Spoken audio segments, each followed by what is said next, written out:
What's up, you guys? Good morning, good morning. I just want to come in and hang out with you all while I bleach my locks. They look horrible, as you can tell. And a lot of the darkness is from me, from where I've been. Because of my grades, I do my ends first, and then that black dye kind of runs down. So I figured out now that I need to bleach. I need to dye my gray areas first. So I did that yesterday, and then I'll bleach my ends so I don't have to deal with the black dye running down and ruining the color of my hair. So let's do it. And then I want to talk to you. I want to come in and tell you about the time that I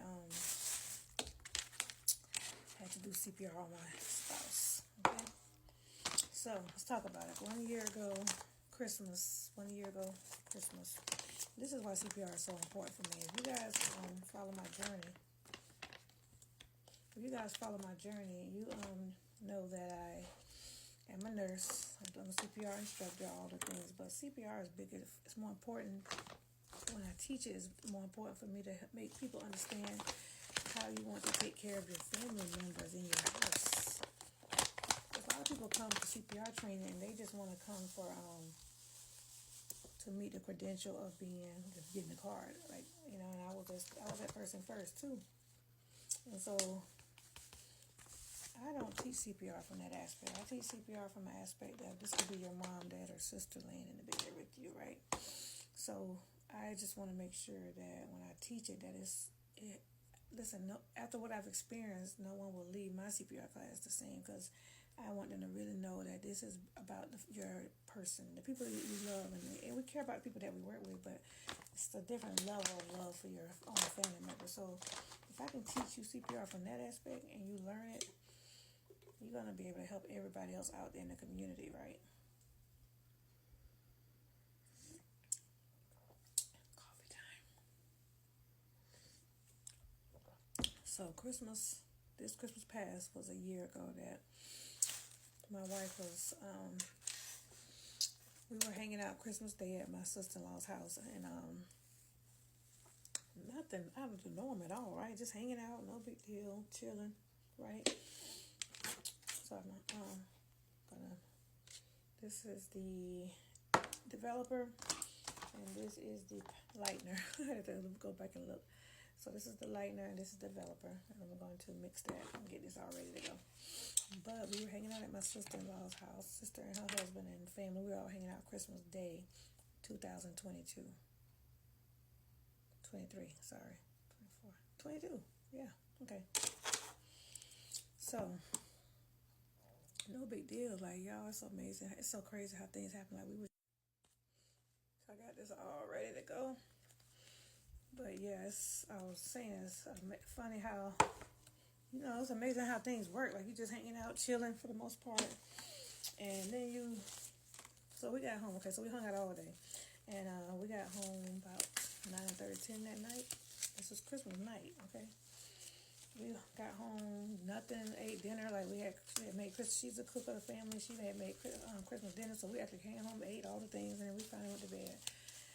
So all I know is around 5 in the morning, all I know is I heard something like a weird sound. And I woke up. It was so... listen, and I'm usually a hard sleeper, so this was very unusual, right, for me to be able to hear this, and it wasn't unusual. It was God. Y'all hear me? So I heard that noise, and I jumped up. Royal was in the bed with us, too, because Royal sleeps with us for the most part. Like, I'm about to transition him out to his own room, but he sleeps with us most of the time, right? So, pretty much all the time. But so I heard that noise, and I jumped up, and I said, T, is you okay? And she wasn't responding to me, and I jumped up and looked, and saw her eyes were rolled back in her head, and she was in what I think looked like a seizure to me. She was having, it was like a seizure state.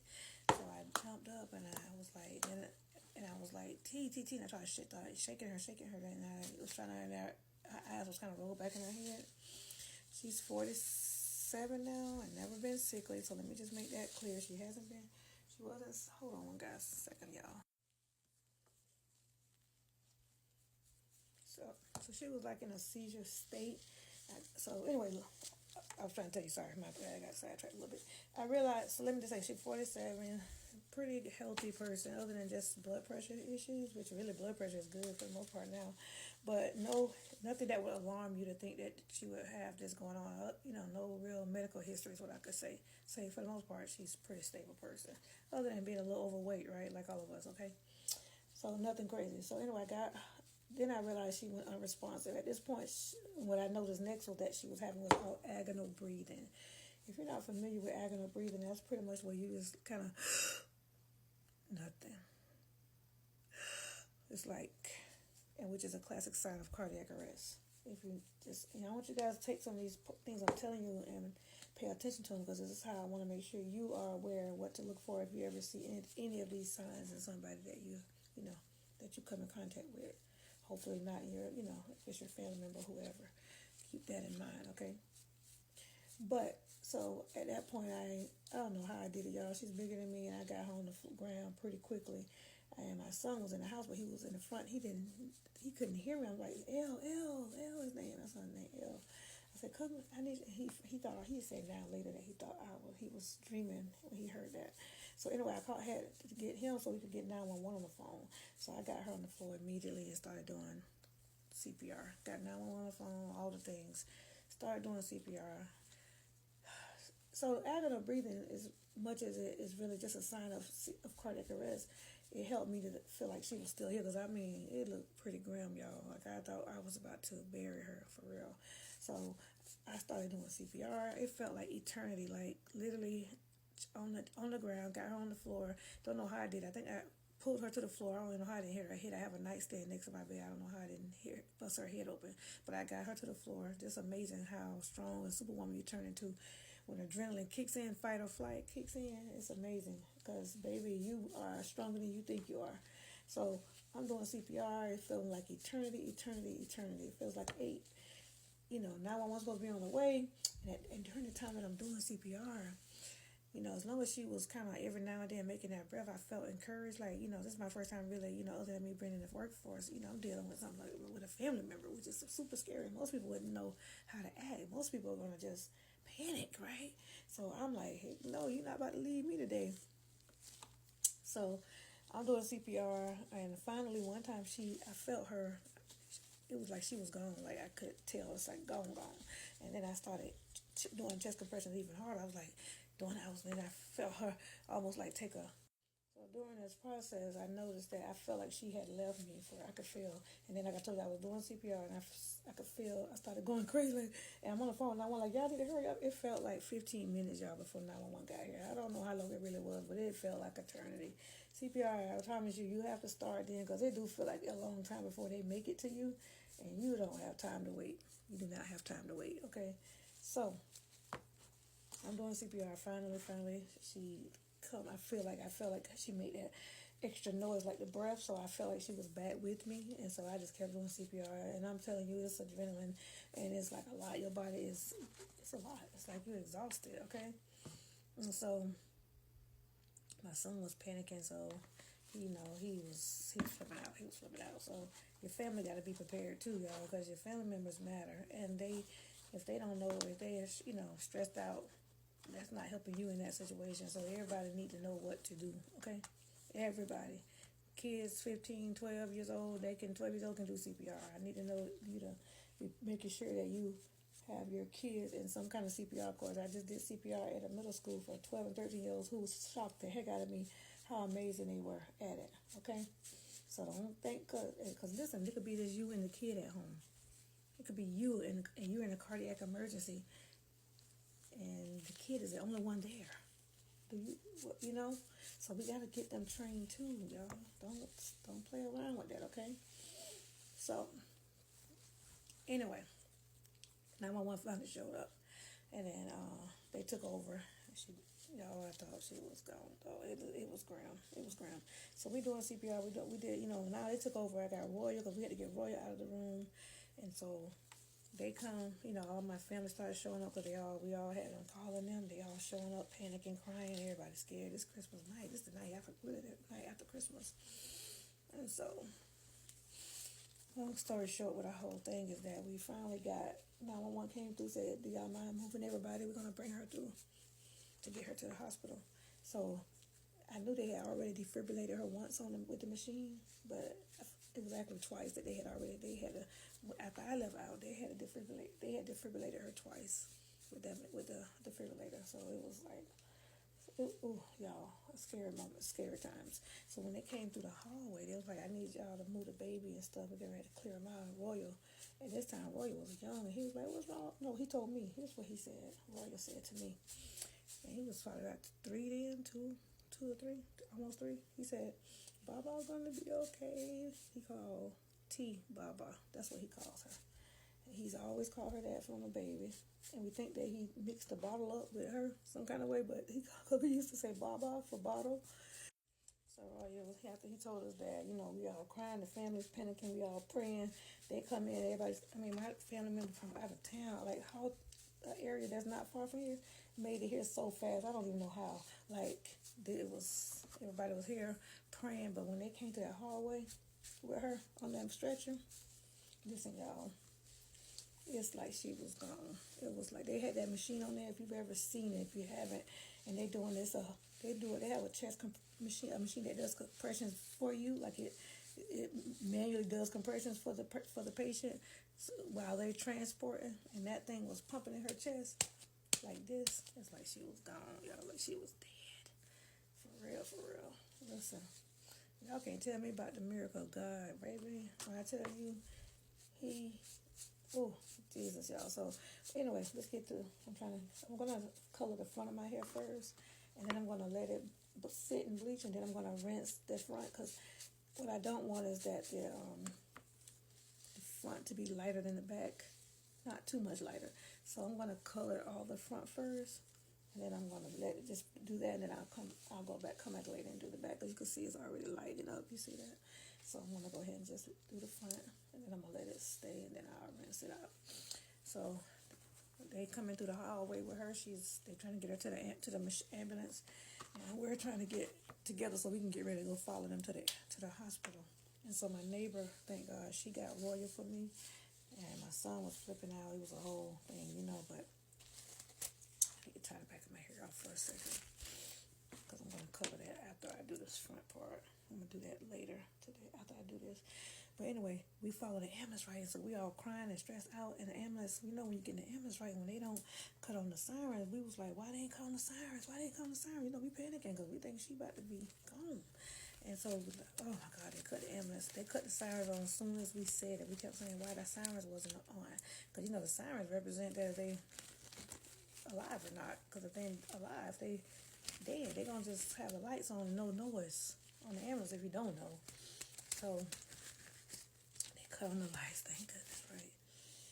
Hold on, y'all. I'm just gotta try to put this up a little bit. So I have a whole mess here.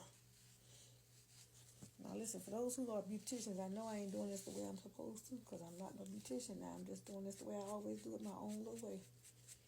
Okay? I'm trying to reach it all the way up to the ends, just enough to leave the black at the root.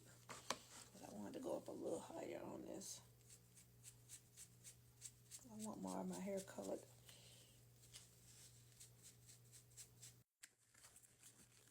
Okay, so they cut on the sirens, right? I'm sorry, I know I'm distracted a little bit because I'm trying to bleach my hair at the same time. But they cut on the sirens, so we in the car, we all trying to get ready to head to the hospital. So the sirens on now, we happy. We know that at least it's hopeful, like we can see the sirens on. So we get to the hospital. It was pretty quick. We got there. We all run in. I know we're not gonna be able to see her for a minute, but we noticed that they hadn't took out the ambulance yet. Anyway, so they finally we went on into the ER and let them know that we was here, about her. And so, they brought her in, and I guess her name, they had a private name. We had to go through the whole thing. Anyway, how about that day, my cousin that was with us at the hospital, her mom had an ambulance call that morning. We didn't even know that she had seen an ambulance that morning. And so I gotta mix up some more stuff. Anyway, the EMT that was at her mom's house saw her in the ER. So he was like, "Hey, can I talk to you for a minute?" He called her outside. it's ironic that she had saw him that day. He happened to remember her from being at her mom's house. You know, it's just weird how it's so something. So she go outside. We don't know what they talking about. We was like, we don't understand. So she comes back and says this, y'all. Listen to me. I'm gonna pay attention here for a second. He goes back and says she woke up in the ambulance saying, "Where am I?" She woke up in the ambulance before even going in the hospital. She had recovered. You know, I make me want to tear up thinking about that right now, because, oh, Jesus, you know, it just shows how early intervention matters. You gotta respond, y'all, like for real, for real. If you don't get anything else from my message today about CPR and how important it is, I'm telling you, it matters every minute. She didn't even make it to the hospital, and when I tell you this too, how about, so she ended up in, for the people who know her, she ended up in torsades. Is what her, when they did the heart rhythm on her, that's what she had. Her, that's the abnormal rhythm that she was in, which is the deadliest rhythm, the torsades. Listen, she jumped into a couple different rhythms, but that was one of the worst ones while she was going through the cardiac arrest. And so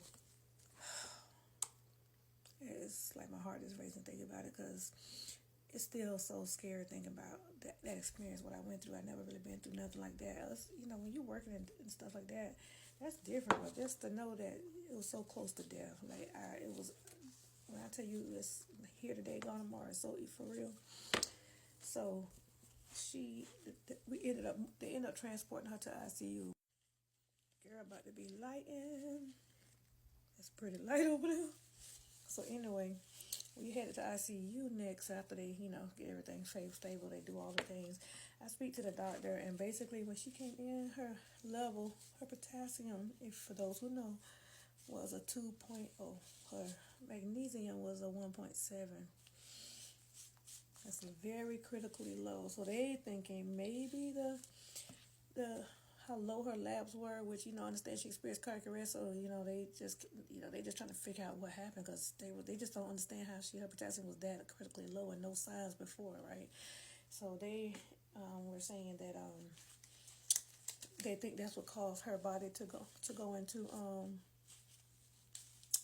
hypoxia, which is difficult absence of breath. Oxygen deprived, oxygen. Her being deprived of oxygen, and probably would send her into the seizure state. So we get to ICU. The nurses there are like, "Oh my God, you're the one who did CPR. Thank God you started." And then one nurse was like, "I'm an ICU nurse, and I can't even tell you that I would have reacted the way you did." And I just was hearing all that. Sometimes you don't want to feel like that I made the difference. It seemed like a big responsibility, but I know looking back, it's just hard to take that, because I'm not a real person who take in stuff like that, compliments and all the things.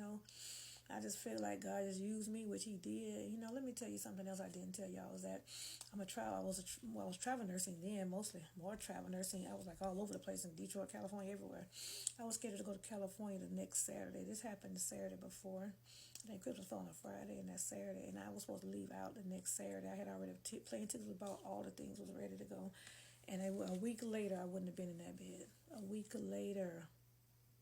Look at God, y'all. Tell me everything wasn't lined up. Tell me the fact that I was a CPR instructor, the fact that I'm a nurse, that if you was going to go to cardiac arrest, thank God you have somebody who got some knowledge. Still don't mean that everybody would react, So I just thank God that He used me that day, because, and that's why when I tell you people come to my CPR, a guy that came to my CPR class, and he was like, he's 72 years old. God, he's just, anyway, he said he had never had anybody, he never understood CPR until to my class. Like, just, because now, listen, God used me, and He using me to deliver this message to somebody out there, to some of y'all. I don't know. I'm just saying, I'm a social media person. I got all this stuff that happened to me, and there's times that I feel the need to share my story with people. And today is one of the days that I want to share this story. And this was not by accident, because He saved her. This was all for something bigger. Like, He needed to get her attention for some things as well, but He also needed. And how about to this day, they still don't know. They ended up, afterwards, she ended up discharged out of the hospital within 3 days. The ICU nurse was like, I never seen a patient go into cardiac arrest and then come to me without oxygen. She literally was not even on oxygen once she got to ICU. Like, she didn't even get on oxygen once she literally went ICU. Like, you expect her to be intubated, all the things. Like, she was discharged within 3 days. When I tell you, y'all, it was a purpose for that. It was a purpose. I was a purpose for me to be a part of that. And I just thank God. And I don't know. I'm just telling you that this was definitely, it was something to be learned from this. Okay, so she ended up, to this day, they running all these tests still. She's still following up with doctors and seeing and trying to figure out was it potassium. They kept asking about all her meds. Was she on anything that's over the counter?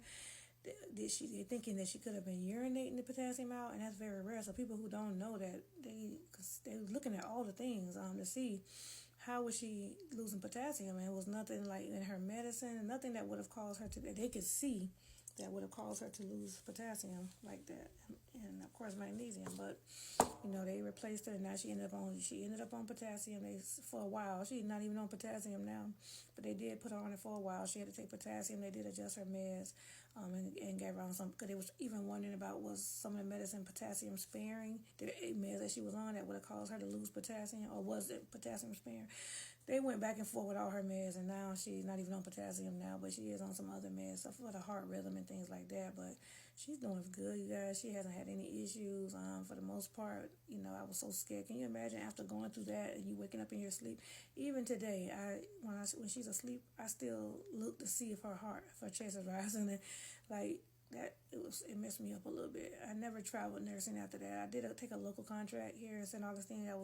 After that one contract there, I was scared to work night shift. I was messed up for a while. But I just thank God because He worked it out. Now I'm able to work my business. I'm home every day, but still now I'm paranoid a little bit. Like, you can understand, like, you're looking to see, is she breathing over there? Is she, that's a little uneasy to sleep after you've been through something like that. So I'm just so grateful, you guys.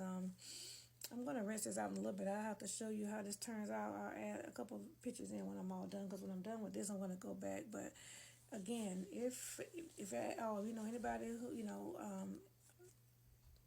anybody in your house who is not CPR trained, if you're not CPR trained, and I need you guys to understand that when I have people come to my class talking about, they CPR trained, and then I start asking questions like, okay, so tell me the numbers, tell me what the compression rate, and people, just because you CPR trained don't mean you know how to do CPR. I need you to hear me. Because you are CPR, and I want to bring this closer before I say this again. Because you are CPR trained does not mean you know how to do CPR. I need you to know how to do CPR. All I'm saying is this could make a difference in just the people that's in your house, your child, your spouse, your sister, your mother. You don't want it to not be caught off guard. Listen, we hope and pray we never have to ever use CPR on anybody. That's the most scariest thing ever. But you don't want to not know what to do, though, in that situation, okay?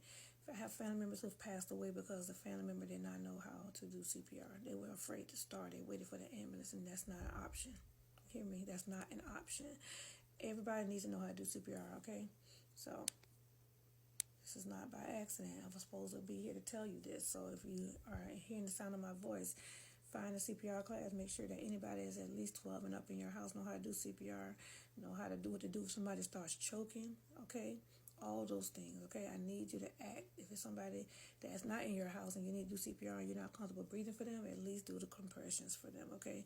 You increase their chances of CPR if you add in the mask. I mean, if you can breathe for them, the chances of survival goes way up.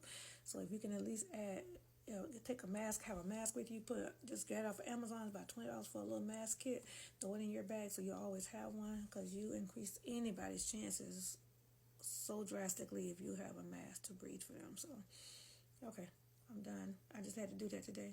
Hopefully that reaches somebody. And I'm going to come back in, y'all, because my hair is looking pretty light. Can you tell?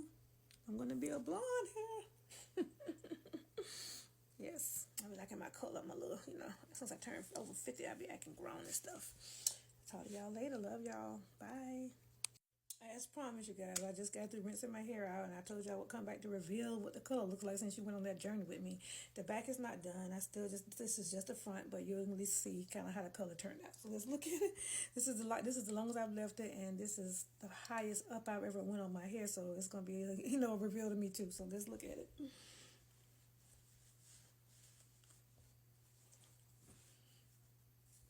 Okay. Let's go a little closer. It is. Look at, I got a couple light pieces in there. Y'all see those little white pieces? A couple of them went kind of light. But I actually like it though. It's kind of ombre. I guess Erica B. I guess. I like it though. It's definitely lighter. I want to put a little hair on the roots here a little bit too. Talking to y'all. But it's cool. I actually like it. Okay. Let me go get this back done. Because I still do got quite a few blacks, see? So we didn't do all that, but that's enough color on there. But okay, that's different. All right, y'all. Y'all have a wonderful day out there. Talk to y'all soon.